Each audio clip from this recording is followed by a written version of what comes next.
Hi everyone, this is Satyapriyan, Physics faculty from E4U, and today we are going to discuss about current electricity. As it is a 12th standard topic, hope you might have studied for your board exam well.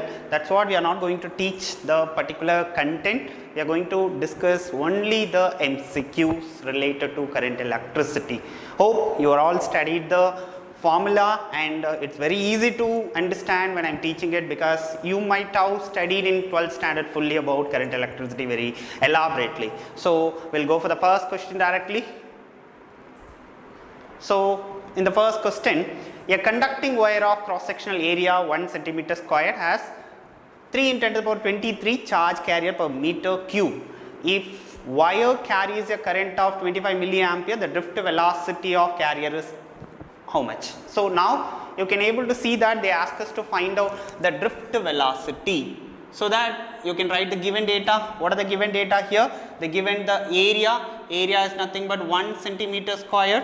So I am going to convert into meter square. So if you convert into meter square, you will get 1 × 10 to the power of -4 meter square.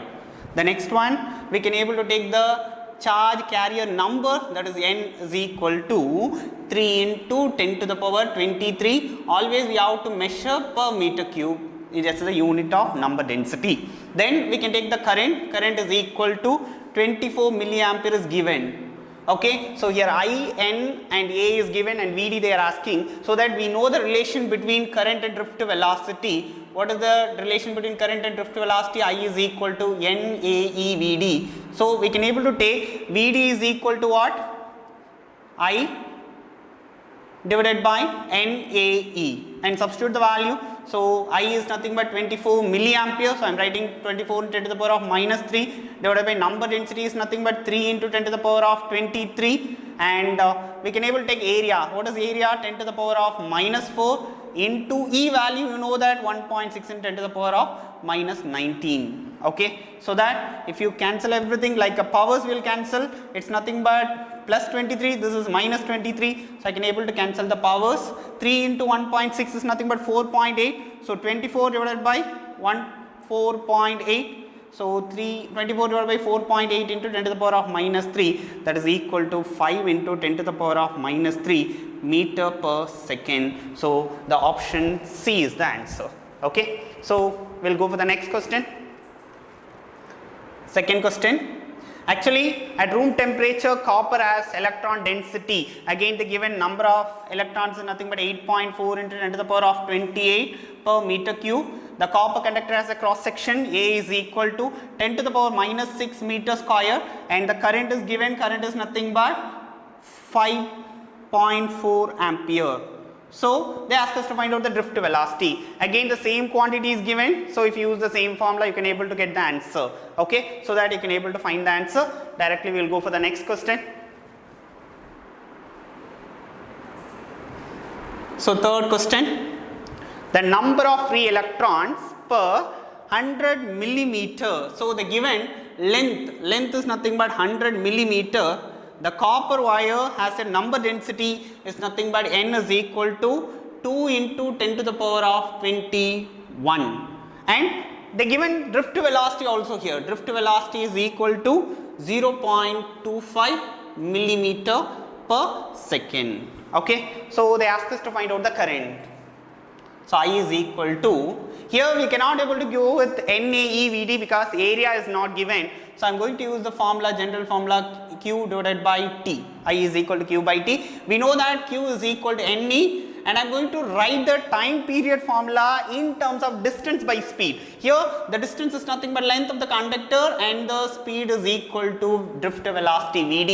So we can able to write here what they ask us to find out, current flowing. So it will be very easy. You will be getting NEVD divided by L, so that I can able to write it as N.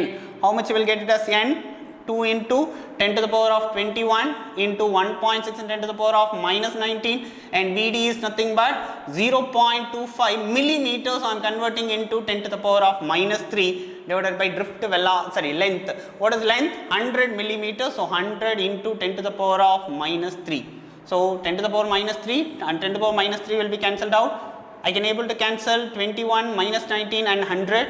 then answer will be 2 into 1.6, 3.2, 3.2 into 0.25, it's nothing but 0.8 ampere. So the correct option is option D. Next question. Next, fourth one. Which of the adjoining graph represent ohmic resistance? We know that according to Ohm's law, the current is directly proportional to V. Actually, if you take the option A, it's having the linear relationship between V and I, so that it's the correct answer. We'll go for the next question. Variation of current passing through the galvanometer as the voltage applied across its ends varied as shown in the adjoining diagram. If the resistance determined at point A, B, C, D, we will find that. Actually, you can able to take that the curve is keep on bending when it is moving away, right?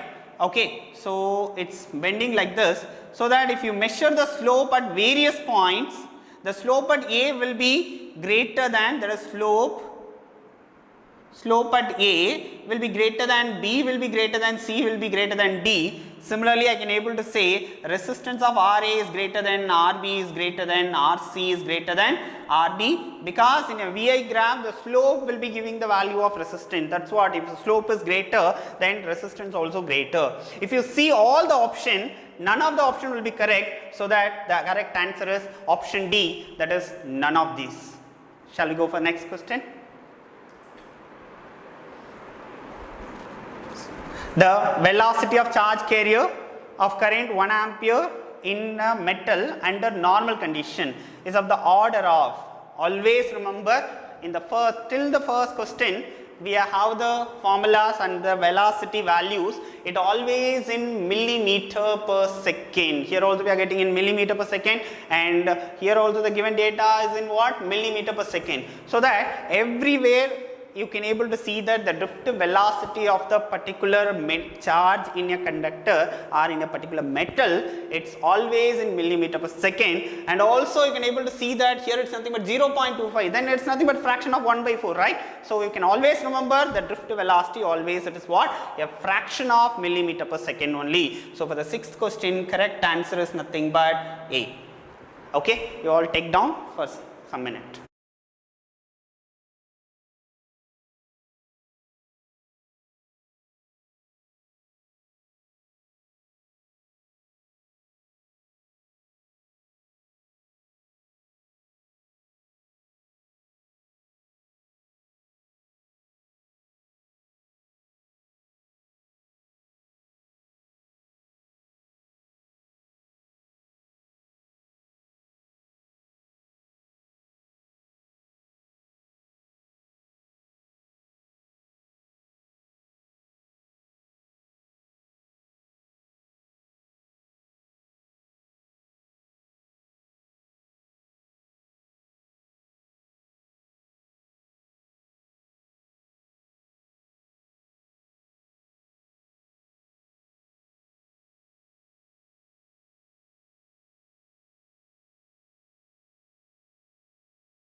Again, we'll go for the next question.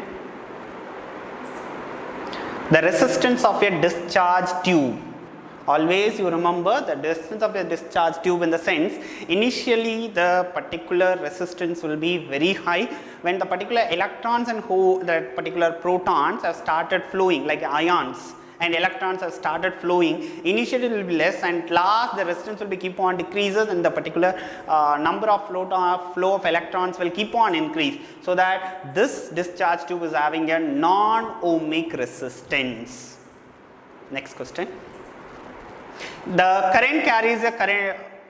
conductor carries a current of 50 milliampere if the area of cross section of the conductor is 50 millimeter square. The value of current density, hope we know the formula for current density. Current density J is equal to I divided by A. So both the current and I value they given, that is 50 into 10 to the power of minus 3 divided by 50 into 10 to the power of minus 6. So the correct answer is nothing but 10 to the power of 3 ampere per meter square. Next question. Assertion: in a meter bridge, the resistance is always connected, that is galvanometer resistance is always connected in series with the galvanometer. Reason: as resistance increases, current through the circuit increases. Actually, as the resistance increases, what will happen? The current through the circuit will increase. Okay, but we have to connect the resistance in always in case of what? Parallel. So that the correct answer is nothing but option D. In neon gas discharge tube, the Ne minus ions, that is electrons, moving through a cross section of the tube, each second to the right is 2.9 into 10 to the power of 18, while 1.2 10 to the power of 18 move towards left in the same time. The electronic charge being 1.6 into 10 to the power of minus 19 coulomb, the net electric current is. Okay, so they are asking us to find out net electric current, and we know the formula that I is equal to, that's nothing but N into E. Here N is nothing but number of charges, like number of electrons plus number of positive ions we have to take. So I am going to add both the thing. If you add, what you will get? 2.9 plus 1.2 into 10 to the power of 18 into E value is nothing but 1.6 into 10 to the power of minus 19. Okay, so what will get here? 2.9 plus it will be 4.1 into 1.6 into 10 to the power of minus 1. So 4.1 into 10 to the power of 1.6 into 10 to the power of minus 1, approximately we will get it as 0.66 ampere. We have to find out whether it is towards left or towards right. We know that already the current will flow in the direction of positive charges. So the Ne minus ion is moving towards right, and the current will move towards what? Left. Then option C is the correct answer. Next. If N, E, tau and M are representation of electron density, charge, relaxation time, mass of an electron respectively, then the resistance of the wire of length L, cross sectional area A is given by. Okay, so simple, you can take that. Here actually we have to go with resistance formula. Resistance is nothing but rho L divided by A, and according to the condition, given condition, I can able to say that the rho is nothing but M divided by Ne squared tau, and into, actually we have to go with average velocity here. So that average velocity means it's nothing but we have to take it as 2L divided by A, then I can able to get it as 2mL divided by Ne squared tau into A. So that option A is the correct answer for this. Shall we move for the next question? Two wires have the lengths and diameter specific resistances all in the ratio of 1:2. Okay, so we have taken the particular length. I actually, what they given? They have the consideration of L1 by L2, and also that will be equal to, and diameters D1 by D2, specific resistance is rho 1 by rho 2, everything is equal to 1 by 2.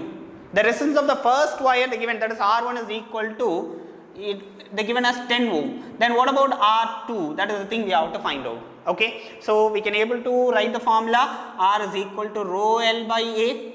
So I am going to divide R2 divided by R1. So R2 divided by R1, how much will get? rho 1 into L1 divided by A1 divided by rho 2 into AL2 divided by A2.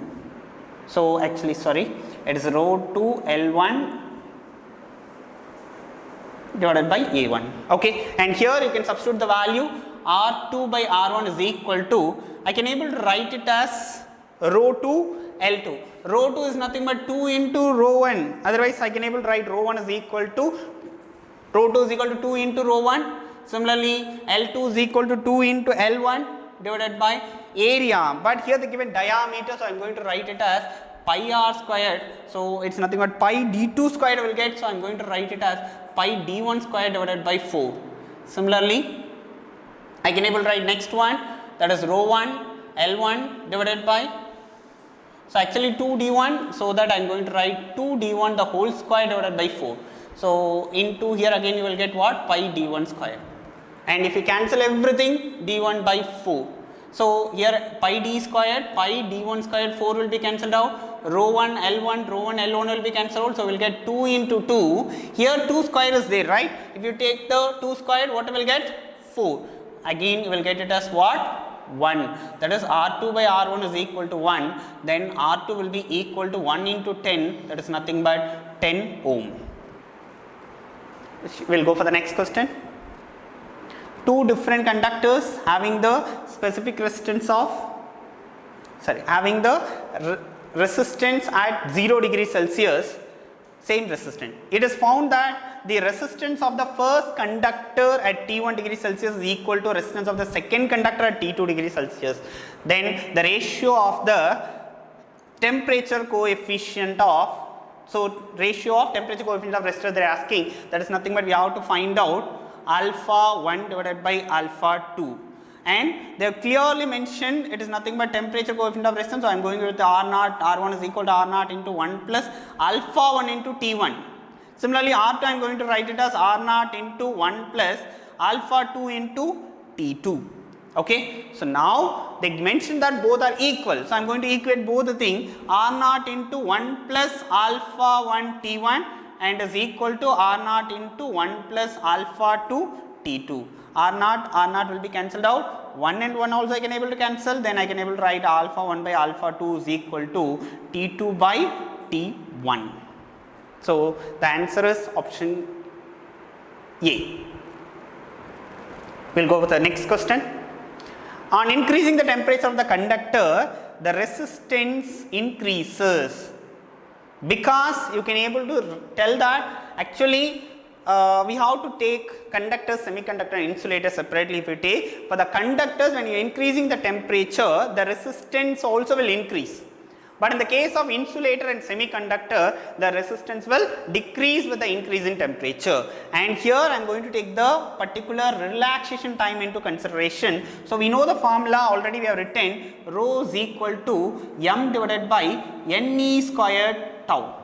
When I am heating it, what will happen? The charge particle will start moving faster. So we can able to get the rapid collision. When I am getting the rapid collision, then the time period between the two successive collision will be less. That is the thing we used to call it as relaxation time, right? So here the relaxation time is decreasing, so that resistivity will increase. When the resistivity increases, what will happen? The resistance also increases because of decrease in the relaxation time. So option D is the correct answer for this question. We will go for the next question. Here I can able to take the next question is nothing but a given resistor has the following color code of the various strips on it: brown, black, green. Actually we have to go with color coding. Hope you know that BB Roy, great bit and very good white. Okay, the same thing we are going to use. Actually the given first is nothing but brown. Brown it's nothing but 1, right? And black it is nothing but 0. And for green, we know that green value is nothing but 5. So we have to write it's nothing but 10 to the power of 5, because number of zeros we have to take. And they mentioned it's nothing but silver. Silver in the sense it's nothing but 10% tolerant. We have to take plus or minus 10% tolerant. Then I can able to write the total value is nothing but 10 into 10 to the power of 5 plus or minus 10%. So as per the option, they given 1. So that 1 into 10 to the power of 6 plus or minus 10 percentage. Hence, the option C is the answer. We will go for the next question. Find the true statement. Ohm's law is applicable to all the conductors of electricity, and in an electrolytic solution, the electric current is mainly due to the movement of electron. The resistance of incandescent lamp is lesser than the lamp which is switched on, and the resistance of carbon decreases with the increase of temperature. Actually, first option A, if you see, Ohm's law is applicable to all the conductors of electricity. No, Ohm's law will be applicable only to the ohmic conductors. It will not be applicable to the non-ohmic conductor. Already we have studied the case of discharge tube. It's the best example. The next one, option B, if you take in an electrolytic solution, the current is mainly due to movement of electron. No, in electrolytic solution, it will be due to electron or also due to proton, so that we cannot able to take that also into consideration. The next one, the resistance of the incandescent lamp is lesser when the lamp is switched on. Actually, incandescent lamp mean whatever the lamp we are using in our home, that night lamp we used to call, right? Actually, the resistance will be somewhat greater at the starting. When D, if you take, the resistance of carbon decreases with increase of temperature. Actually, carbon, you know that it's what? Solid non-metal, but it's a good insulator. So already we have studied that when I am increasing the temperature for the resistor, that is resistance of the semiconductor, and the insulator will decrease.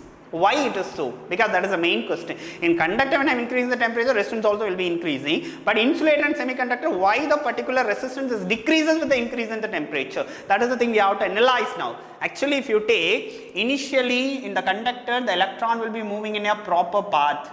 So when I am giving the temperature, they will start vibrating due to the thermal motion, so that they will start colliding with each other. They cannot able to move in a proper path. As they are not able to move in a proper path, the resistance will increase, because initially they are moving in the proper path.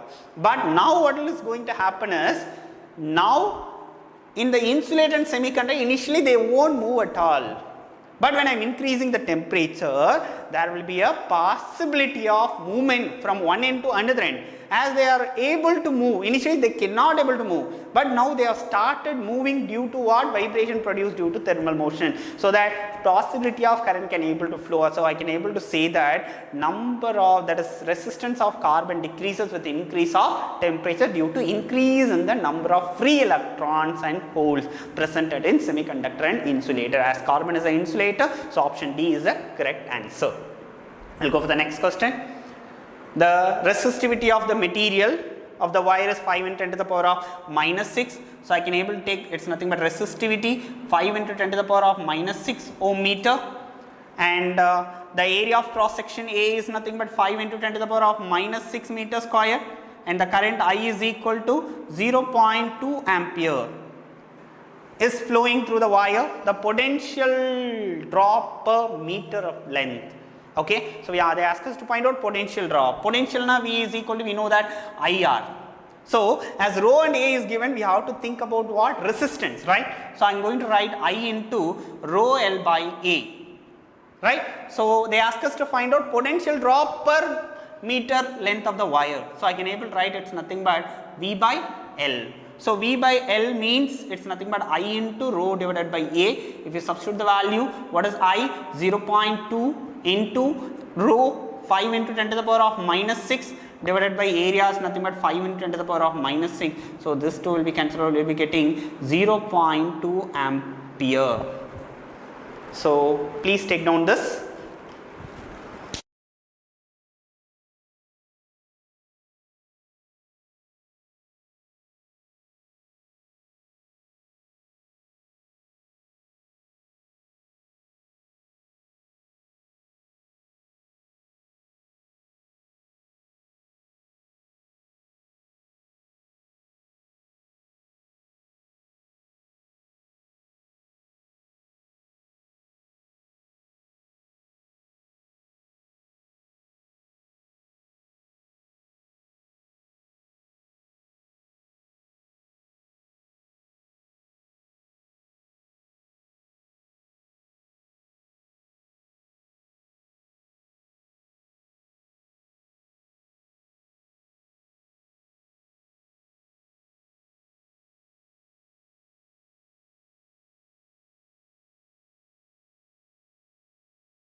Again, we'll go for the next question.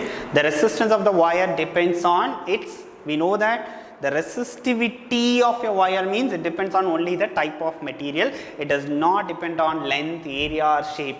The resistance only depend on length, area and shape, but the particular material only going to decide about the resistivity or specific resistance of a material.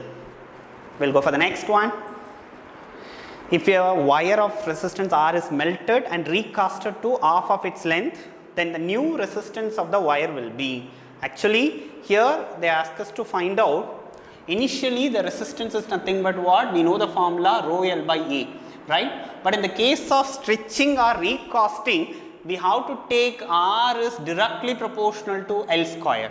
R is directly proportional to L square. That means R1 by R2 is equal to L1 squared divided by, that is L1 by L2 the whole square. I can able to find out R2. So R2 is equal to what? L2 squared divided by L1 squared into R1. So what is L1, L2 here? The L2 is nothing but I can able to take it as half of the original length, then it will be L square divided by 4 divided by L square. Then L square will be cancelled out. You will be getting R1 is equal to R is given, so it's nothing but R by 4. We'll go for the next question. Match the physical quantities in column 1 and their mathematical expression in the column 2. First we will go for the current. So we know the formula for current. Current is nothing but what? Current density into area. So I can able to say for for the question A, the option is nothing but 3. Again for conductivity, already we have written the resistivity formula M divided by Ne square tau. So conductivity B is equal to Ne square tau divided by M. So it's nothing but option 1. The next one, current density. So current density we can able to write it as the last one, because J is equal to NEVD. So I can able to write this nothing but J is equal to NQVD. You can copy down this.